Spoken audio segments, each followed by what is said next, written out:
수소수. 요즘 정말 많이 들어보셨죠? 마시면 건강해진다는 이야기는 참 많은데 이게 진짜 과학적인 근거가 있는 걸까요? 아니면 그냥 좀 비싼 물일까요?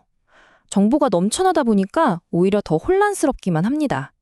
그래서 오늘 이 시간에는요, 과장된 마케팅은 싹 걷어내고 오직 과학적인 근거에만 초점을 맞춰서 수소수의 핵심을 제대로 파헤쳐보겠습니다. 네, 바로 이 질문부터 씻어야 합니다. 과연 수소수는 차세대 과학일까요? 아니면 그냥 교묘한 마케팅일까요?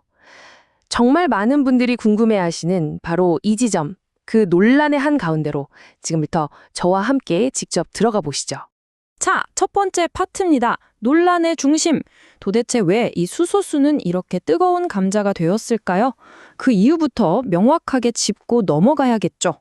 마케팅의 거품을 걷어내고 진짜 과학을 마주할 준비 다 되셨나요?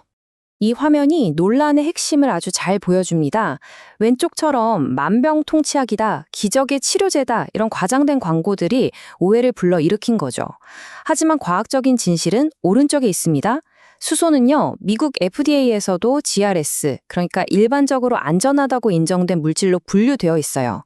이건 사기가 아니라 우리 몸에서 항염증이나 항산화 신호를 전달하는 물질로서 굉장히 진지하게 연구되고 있는 대상이라는 뜻입니다. 그렇다면 진짜 핵심은 뭘까요?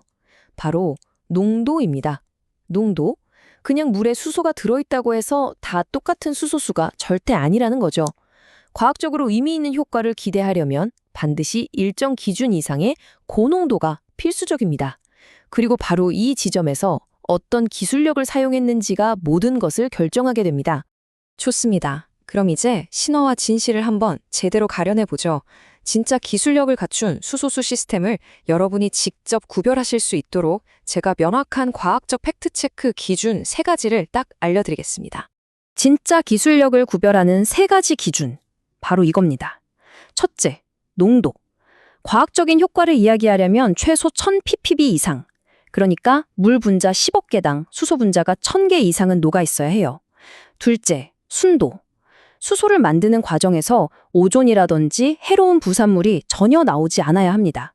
마지막으로 안정성. 아시다시피 수소는 엄청 가벼워서 공기 중으로 금방 날아가 버리거든요. 그래서 마시는 그 순간까지 고농도를 꽉 붙잡아두는 기술이 핵심 중의 핵심입니다. 다시 한번 강조하지만 수소 자체의 안전성은 이미 검증이 끝났습니다. 앞서 말씀드린 것처럼 미국 FDA의 GRAS 인증을 받았고요. PNAS 같은 세계 최고 수준의 과학 저널에서 그 효과와 원리가 계속해서 발표되고 있습니다. 이건 뭐 반짝하는 유행이 아니라 명백한 과학의 영역이라는 증거죠. 자, 그럼 이렇게 안전한 수소가 우리 몸에 들어와서 대체 어떻게 일을 하는 걸까요? 지금부터 수소의 아주 정교하고 스마트한 작동 원리, 우리 몸의 스마트 스위치에 대한 비밀을 알려드리겠습니다. 이 슬라이드가 정말 중요합니다. 우리가 알던 기존의 상식을 완전히 뒤집는 내용이거든요. 왼쪽을 한번 보세요. 비타민 C 같은 항산화제는 우리가 외부에서 먹어서 보충하는 방식이잖아요. 활성산소랑 1대1로 싸우고 나면 그걸로 끝입니다. 소모되는 거죠. 하지만 수소는 패러다임이 완전히 다릅니다. 직접 싸우는 병사가 아니고요. 오른쪽 그림처럼 우리 몸속에 원래 있던, 잠자고 있던 거대한 항산화 공장 전체를 깨우는 스마트 스위치 역할을 하는 겁니다. 그 스마트 스위치의 이름이 바로 NRF2라는 겁니다. 이름이 좀 어렵게 들릴 수 있는데 아주 간단히 말해서 우리 몸의 방어 시스템을 총괄하는 사령관이라고 생각하시면 돼요.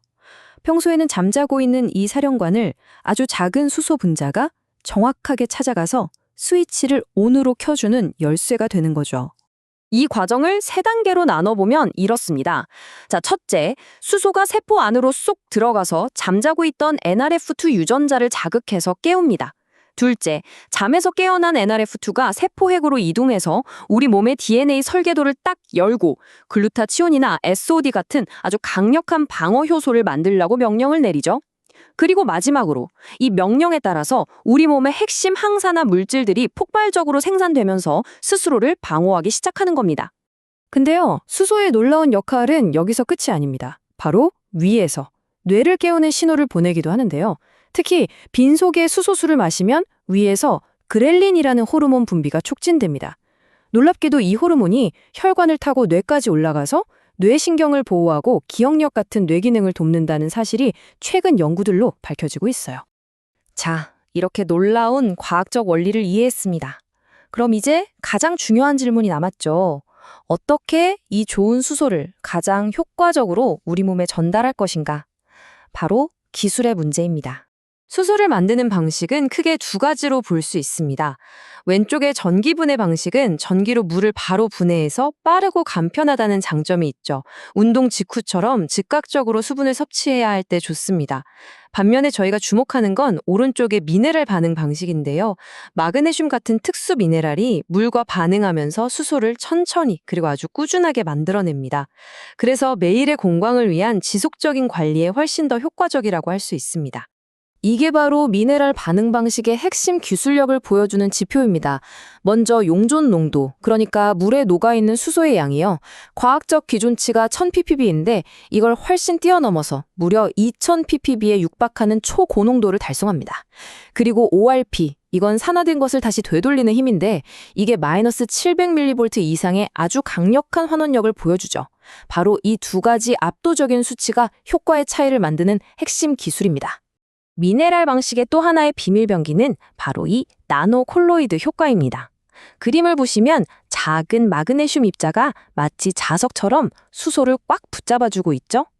덕분에 금방 날아가 버리는 수소가 물속에 훨씬 더 오랫동안 머물게 되고요. 결과적으로 우리 몸이 수소를 흡수할 시간을 획기적으로 늘려주는 겁니다. 정말 똑똑한 기술이죠? 자, 이제 마지막 섹션입니다. 우리는 이 모든 과학과 기술을 보조적 건강 투자라는 관점에서 바라봐야 합니다. 왜 이것이 단순한 건강 관리를 넘어서 우리 조직 전체를 위한 현명한 투자가 될 수 있는지 지금부터 말씀드리겠습니다. 사실 정말 놀라운 게 있는데요. 원래 우리 몸은요, 젊었을 때 장 속 미생물을 통해서 스스로 수소를 만들어내는 자연 수소 공장이었습니다. 그런데 이 그래프를 좀 보세요. 나이가 들수록 이 공장의 생산 능력이 급격하게 뚝뚝 떨어집니다. 결국 우리 몸은 만성적인 수소 결핍 상태에 빠지게 되는 거죠. 바로 이 지점에서 수소를 보충해주는 것의 의미가 분명해집니다. 노화 때문에 점점 약해지는 우리 몸의 방어 공장을 외부에서 지원해주는 아주 과학적인 도구인 셈이죠. 무언가를 억지로 바꾸는 게 아니라 우리 몸 본연의 힘을 되찾도록 돕는 겁니다. 이것은 결국 조직 구성원 개개인의 건강을 넘어서 조직 전체의 활력과 생산성을 지키는 가장 근본적인 투자가 될 수 있습니다. 마지막으로 이 문장을 꼭 기억해 주셨으면 합니다. 노화란 우리 몸을 지켜주던 수소가 고갈되는 과정이다. 노화를 이렇게 다시 정의해 본다면 수소를 보충하는 것은 단순히 건강을 보조하는 걸 넘어서서 우리의 건강 수명 자체를 늘리는 근본적인 전략이 될 수 있습니다. 오늘 제가 설명해 드린 이 과학적 사실을 바탕으로 마지막 질문을 드립니다. 여러분과 여러분의 조직은 미래의 건강을 위해 지금 어떤 투자를 준비하고 계십니까?